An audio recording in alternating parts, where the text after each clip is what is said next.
The Obesity Code. Why did you write this book? To become very happy with the discussion about calories in and calories out. And I always say, well, it's not about the calories, right? It's about fixing the hormones that are behind the calories. So if you don't eat, let your body use it. You have to take your health into your own hands, because you're not going to hear it from the media, you're not going to hear it from the doctors. I'm not talking about a drug that costs thousands of dollars. I'm not talking about a surgery which is only available to the 1%. I'm talking about a treatment which is available to everybody for free, and yet has the power to completely reverse their disease.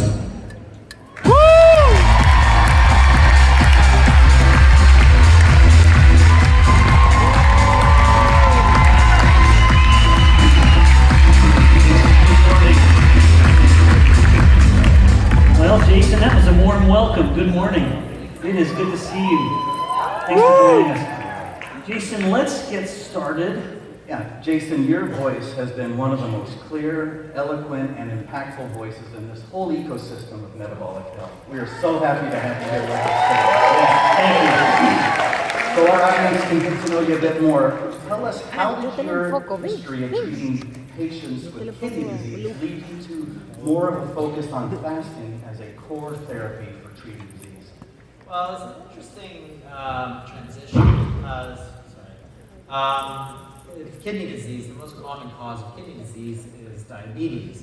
And so I treated diabetes for years and years in the normal way. I'd give people medications, but it was actually clear that they weren't getting better. So they had the diabetes, but they'd still got the kidney disease. And eventually I realized that I was looking at it all wrong.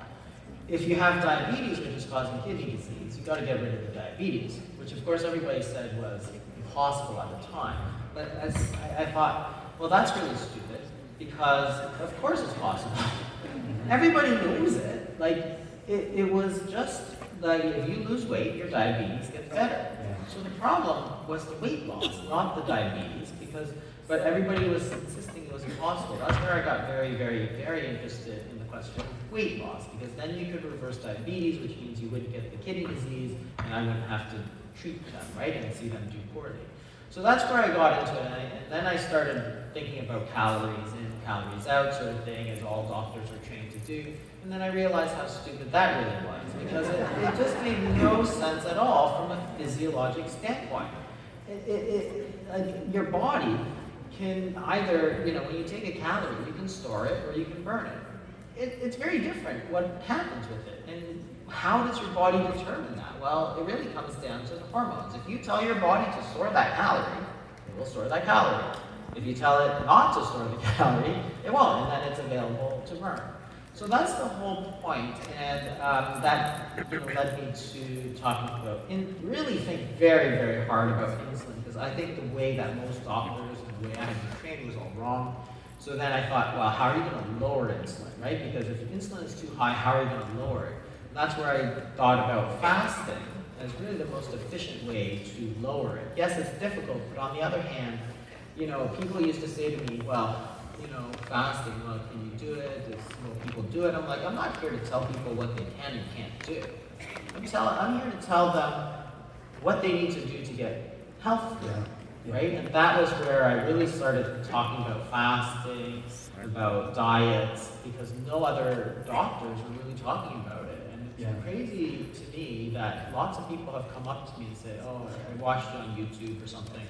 I read your book and I reversed my diabetes, and I always think, that's great. Why didn't your doctor do that? Right? Why do you have to do this fight? Fantastic. Yeah. Jason, well, that does make you an uncommon physician, because you're the kind of guy who basically says, I don't want to see you in my office. And that's not good for business. But you've touched on this next point a bit, and this is, of course, where you and I, as much as Paul and I look like brothers, ideologically, you and I are brothers. When it comes to insulin, you've emphasized, as you've noted, that lowering insulin is really the key to reversing metabolic disease and lowering metabolic disease risk. Walk us through just a brief kind of physiological primer on how does fasting accomplish the lowering of this hormone. And you and I, we all know, one of the great plagues of prosperity is this chronically elevated insulin. Why is it that fasting brings it down so well? Because it's really what is the flip side of eating. So if when you eat, insulin is nothing more or less than a nutrient sensor. So when you eat, insulin goes up. And your body wants to store those calories. That's what it's supposed to do, right? Because if you don't store the calories, then you're going to die in your sleep like every single night because you have no energy, right? So your energy needs are continuous, but your energy intake is intermittent. Yep. So therefore, you have to have a way to store that, right? Okay, no big deal. So if you eat, insulin goes up and you store calories. And you can store it as sugar or you can store it as fat. It's when you don't eat that your insulin goes down, and that tells your body to release that energy, right? And if you keep your insulin too high through various ways, like eating a lot of refined carbohydrates, eating constantly, what's going to happen is you're going to tell the body, because your insulin is high, you tell the body to store more calories as sugar or fat. Sugar is diabetes. If you store too much fat, that's obesity. So therefore, you just got to go the other way. It's a balance between eating and fasting. So if you want to lose weight, then let your body drop its insulin. Use the energy. Use the energy that has been stored, because that's what body fat is. It's a store of calories. So let your body use it. That's literally why you have it. So there's nothing unhealthy about it, right? When I started talking about it, I got a lot of hate mail. Oh yeah. About, I remember about fasting, and it was like, okay, but this is natural. It's been done for thousands of years, and it's a natural process to allow your body to use the fat that it has stored. No, that's great. And it's exciting the time we're living in now because more and more people are appreciating fasting. From your point of view, Jason, what are some of the most common mistakes that you see people doing as they begin their intermittent fasting routine? And what are some quick changes they might incorporate to benefit better? I think the most important thing is people, when they fast, they sometimes feel that they can then eat like a lot more. That's not the point. Like if you sort of binge after you fast, then you do a lot of the good. Because remember, what you're trying to do is let your body eat its own fat.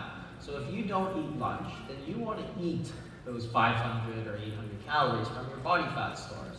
Then you don't want to eat an extra 500 or 800 at dinner, because then you're just going to store that. Because again, you're eating, your insulin's going to go up, you're going to store that. So you want to eat as normally as possible. Even if you eat, so we do sometimes at the fasting method, we do these 5-day reset fasts. So it's a 5-day, modified fast. The day after, I still eat the same as I normally do. I don't go out and... That's key. That's key, because what I'm trying to do is decrease, get my body to release it. So if my body is now eating those few thousand calories a day of my body fat, I don't want to put it back in, because now I just undo the damage, undo the good that I've done. It's not the worst thing in the world, everybody's done it, right? But on the other hand, you just be mindful that you want to sort of forget about it, and then just move forward and eat as normally as possible. Yeah. In fact, with that idea in mind, which I've heard you express before, to me, how you end a fast can be just as important as how long you fast. And too often it becomes this unhealthy cycle. Jason, final of the big questions here. We, of course, are all very familiar with GLP-1 and the drugs that have been designed to really crank that up to an 11 on a scale of 1 to 10. Where does fasting fit in this era of GLP-1 obsession? Do you see these two things working together, or is one of them going to make the other less necessary? I think they work together very well, so I don't mind it. I mean, if you take a GLP-1, what happens is that the fasting is just a lot easier because you're not hungry. And hunger is actually the most important thing to think about when you're talking about eating behavior. My new book is called The Hunger Code. That's really all about hunger, because if you think about what drives eating behavior, it's hunger, right? So what Ozempic teaches us is that you need to focus on the hunger and not the calories. Because if you think about calories and hunger, what people try to do is they try to decrease their calories, right? But they don't focus on the hormones, so their hunger goes up. You're constantly fighting with yourself. So you do that for a few months, you lose weight, then a few years, but you're always fighting with yourself until that hunger wins out. If, on the other hand, you focus on the hunger, you decrease the hunger, like with the GLP-1, then naturally the calories also fall. Fasting is interesting because it actually breaks a lot of the hunger cues, a lot of the hunger rules. So if you fast for long periods of time, your hunger actually starts to go down. So patients have got mine. They always come back and they say, after they've done it, they've lost this weight, they say, I think my stomach shrank. Like, I don't think your stomach actually shrank that much, but your hunger shrank. And you're more sensitive to the cues. The cues, yeah, so the conditioned cues that we have. So, like, you know, if you're always used to snacking, you're going to get hungry. If you're always used to sitting in front of the TV and eating something, you're going to get hungry as soon as you sit in front of the TV. Yeah. It's like Pavlov's dog. Have you found that when people start employing a structured fast, they're able to wean themselves off? Because no one wants to be on those drugs. Absolutely. Definitely. Absolutely. Because once you get into the habit, then the habit takes over, Yeah. right? You make your habits, then your habits make you. So if you think about a habit, like brushing your teeth, for example, you don't have to think about it anymore because you always do it. You always do it. But the benefits continue long after you're done. So therefore, if you get in the habit of eating, say, twice a day, well, it's easy. So I actually eat twice a day most of the time. And it's easy for me because it's not hard, Yep. right? You've created the structure. You've created the structure. Yeah. Like if you think about the way that people try to lose weight, which is just eat fewer calories, it's completely asinine. There's no structure in there at all. What are you supposed to eat? When are you supposed to eat? Why are you supposed to eat? Yeah. How are you supposed to eat? Right? If you create that structure and say, look, I'm going to eat, you know, between this and this hour, I'm only going to be eating these foods. I'm only going to be eating at a table. I'm only going to eat with people that I know are healthy. I'm not going to eat with, you know, my college buddies who are like junk, right? So now you've got the who, what, when, why, and how. That's a structure. Yep. Not eat 500 fewer calories, have ice cream for dinner if you want. That's stupid, right? But that's the advice that everybody gives you. And that's terrible advice. Terrible. Yep, Jason, thanks. Well, let's turn up the temperature and wrap up with some rapid fire questions. Okay, thank you. Okay, so best food to end a fast with? I usually do vegetables just because it's bulky, it tends to fill me up, right? So if you fill up the stomach. And, you know, honestly, the best thing about fasting is that when you eat something afterwards, it's like the best thing you ever ate. Like, it'll be steamed broccoli, but it's like, whoa. this is so good. That's good. Wonderful. Okay, thank you. What is your, you kind of, actually let me skip this one. If someone has a busy or, you know, pretty unpredictable lifestyle, life's just coming at you fast, what's your advice for fitting fasting into that kind of routine without it adding undue stress? I think it's really to get rid of all the associations, because really fasting gives you back time because you don't have to worry about it. But what happens is that when you're traveling or whatever, everybody's like, oh, you should eat here, eat here, eat here. And you're trying to do it all the time, so you just want to make sure that you're not putting food in where, you know, you're really traveling or really reading or doesn't need to do computer work, right? Or, you know, whatever it is. Everybody tries to add food to it. But really, you should try and get rid of that and then stick to the fast. And that's part of that structure. You have to structure your eating day. Yeah, wonderful. Jason, thank you. Please join me in thanking Jason Fung.